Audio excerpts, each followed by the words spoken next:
Empathy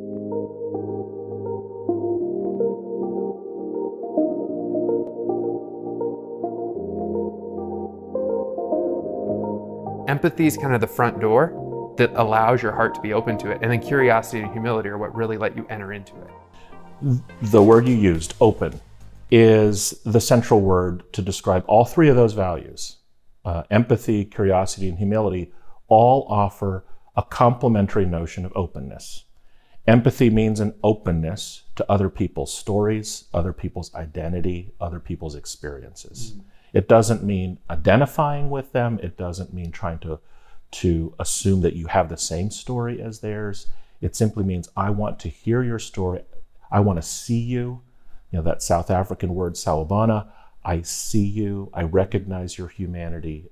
That's empathy, an openness to other people. Curiosity is an openness to other perspectives that are different from your own, other opinions, other insights, other ideas.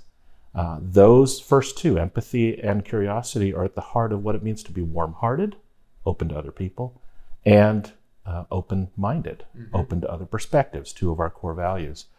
And then there's humility, which is an openness to God and an openness to our connection with other people. Augustine said that sin is defined as the heart turned inward upon itself.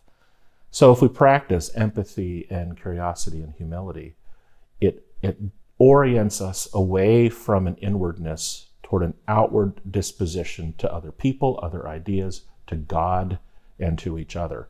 And I think if we can live all three of those values, we can not only live with the mind of Jesus, we can begin to break down the kind of polarized divisiveness that characterizes our culture today.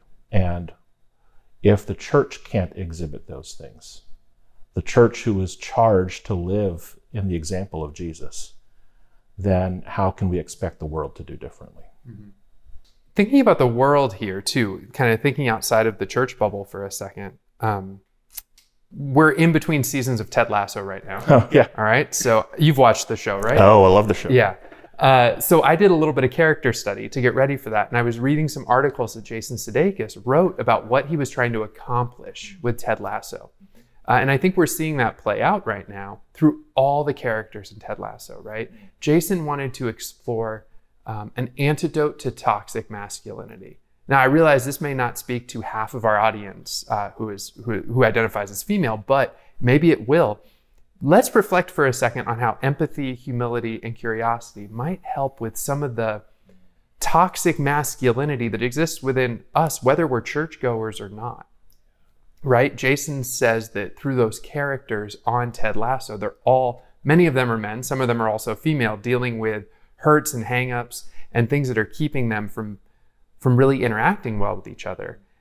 And that show puts that stuff out in the open, right? Ted has panic attacks and has to deal with them. Roy deals with his anger. Jamie deals with father issues. Tell me a little bit about how someone who maybe isn't in church all the time might still be able to embrace those values of curiosity, empathy, and humility.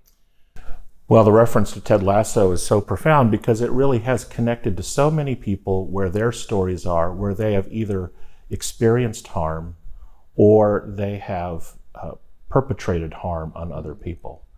And on a sociological level, we think about groups of people who've experienced harm and people who have advanced that harm intentionally or otherwise.